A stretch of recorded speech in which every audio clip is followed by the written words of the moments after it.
title of this panel discussion, Make Food Production Ethical Again, was thought of as a provocative way to address some of the main issues that affect food production. The concept of ethics could be contentious, and the adjective again, even more. So quite controversial. So, has food production ever been ethical? And how did the industrialization of food production and the urbanization and centralization process affect food production? So we have a lot of things packed in here. And again, what does it mean to achieve ethical food production at the local level? So in this situation, maybe we would want to just focus on. Secondly, how can we share or shake this pyramid? How can we address the food production issues and make it ethical again? So we want to discuss the word ethical in a bigger context. We would like to argue that ethical food production encompasses a wide range of considerations, including environmental, sustainability, humane treatment of animals, fair labor practices, and social responsibilities. And I assume that almost everyone here is into sustainability or sustainable development, so we know exactly what these key words are, and we understand it much better. But on the other hand, I want to also ask the panelists, Laurel, before I throw the question at you, I would like you to help us and introduce yourself to the guest. Yeah, hello. My name is Laurel Wakeman. I was born in the United States, but I've lived in Sweden for almost 50 years. So I'm... I'd like to ask, so with the 10 commandments, that's the requirements that fair trade is working with, which you have clearly itemized, they seem to be quite large. What are the challenges that you, as an entity globally, fair trade is facing to be able to achieve these? Of course, not overnight, but one step at a time. How are the challenges like? Can you share with us? Yeah, I think the greatest challenge is that people lack hope. The media is always pumping out a lot of negative information, but what I really want to emphasize is that whatever your income is, if you have a high income or low income, your entire income, every single krona, every single dollar, euro, or whatever, the way you spend it is an order placed for more of that. Mm-hmm. So if you buy a chocolate bar for 20 crowns at dollar store or whatever, you're getting some chocolate. But if you buy, but you're also buying child slavery, you're buying environmental destruction, you're buying a lot of things that you really don't want to buy, even if you're saving 10 crowns compared to buying it at Global or Fair Trade Chocolate is in a lot of other stores. So lack of hope, the challenges are lack of hope and lack of information. People don't have enough information and enough understanding of how the way you spend your money is... That's my sentence, I had it now. There's no career in farming, but farming can be a part of every career. And the idea is to say, can you give away, not give away, but can you give 1 or 2 years of your life to be paid, low wage, maybe early in the career, take tjänsteledig, it's easy to do in Sweden, and come and farm, because then you learn a lot of valuable skills that you can use across the board, whatever job you have. There's a lot of planning, leadership, managing non-anticipated situation, responsibility, sense of community. All these I think are very valuable to have later on, whatever the career. And so we're looking into, can we make a program where you have maybe a couple of educators that are always there, but then people come in on a very 2-year setup. You don't need to learn how to be a good entrepreneur, you just need to learn good farming and management skills. And then you pass it on to someone else. And you've done this 2 years of your life instead of maybe traveling the world on a plane for a year. Maybe it's a nice alternative. We need to brand it and it needs to work, but it's kind of a common / idea to test. So there we go. With the entrepreneurial aspect, because especially in different countries or as a business or as a startup in the entrepreneurial, whether it's food, well, in this case we're talking about food, it's also important for it to be more sustainable. That someone is selling, you're selling to make some money, but of course not exploiting the people that are in the supply or in the supply chain. I just wanted to say the thing that you were saying about how the store is structured. They do have the resources to. It's like the algorithms on internet. They do algorithms with how, so exactly what you see when you enter the store, how the layout is, what you see when you're at the counter. It's easy to put something else in your basket. Those kind of algorithms are expensive to analyze, but they do have the resources, and that is a thing that they do. My mind is. It's called Kaisa. She is very, very, very involved, very passionate about the backyard garden. Mm-hmm. So this tells me a lot about the ethics that is involved in the farming, the backyard farming. And of course I can also relate to it because growing up I used to have my own backyard farming, growing corn and mangoes and all that. So it's really, I like it, I really relate to that. So in this situation I would also want to throw this as a follow-up question to you, that what is the relationship of the inhabitants of, with the land, the earth and the food growing practices? So let's focus on Flogster food. Okay. Yeah, I think we'll struggle to grow mangoes here, but we can give it a bash. So I think, certainly Flogster food, it follows quite a lot of, well, as much as it can, like permaculture principles, and I think since it started, I forget when it was, like 10 to 15 years ago now, they've been gradually growing up the resilience of the community garden and getting a lot more perennials in, different types of fruit trees and bushes and what have you, and yeah, basically perennials are things that come back every year without you having to replant them. I like seasonal vegetables.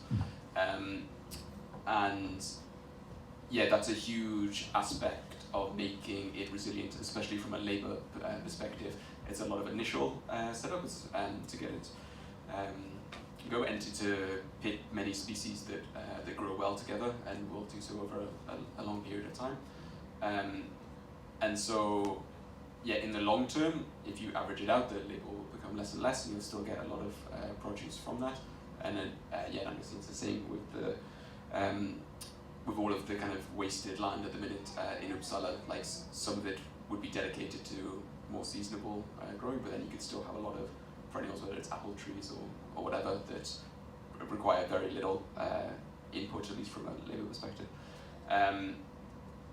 Yeah, but then in regards to the relationships between inhabitants who have like the access to allotments and what have you, I think when we did have an allotment, just when we had it a couple of years ago, certainly around harvest time, about 50 to 60% of our diet came from stuff we'd grown, and that was a tiny little area of no more than like 20 square meters.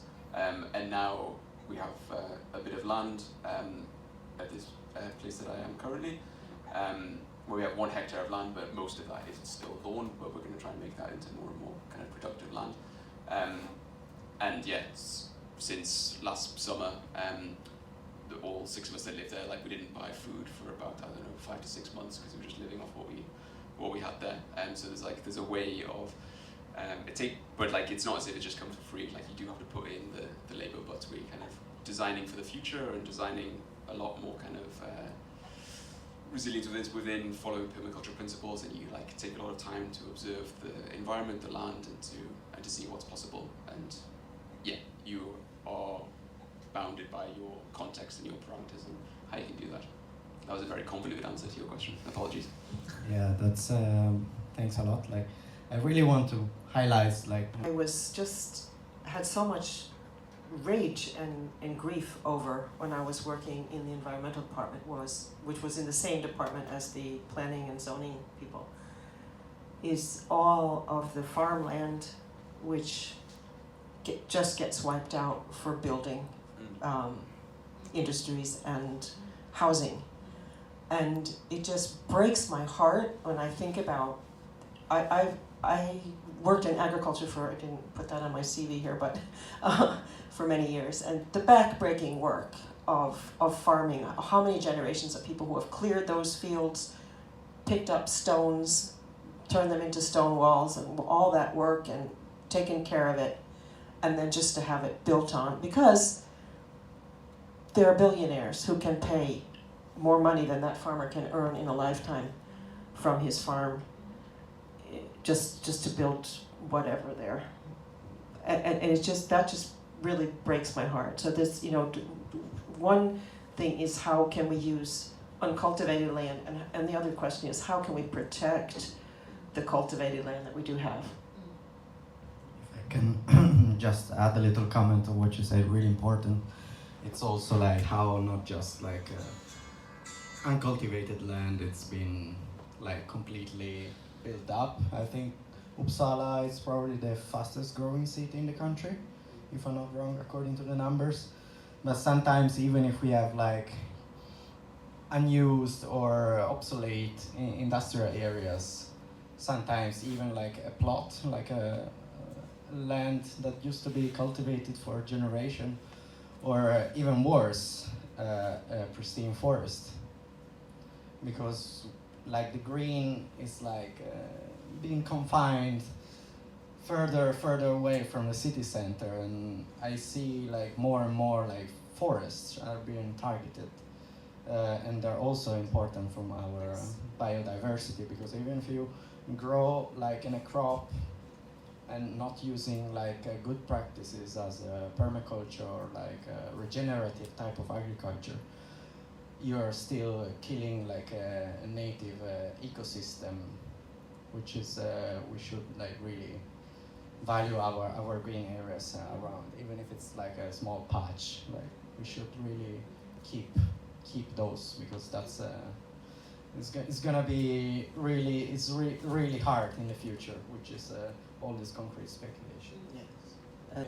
Pass the mic and just go around and please like challenge our panelists, which are very willing to answer all your doubts and solve this crisis right now.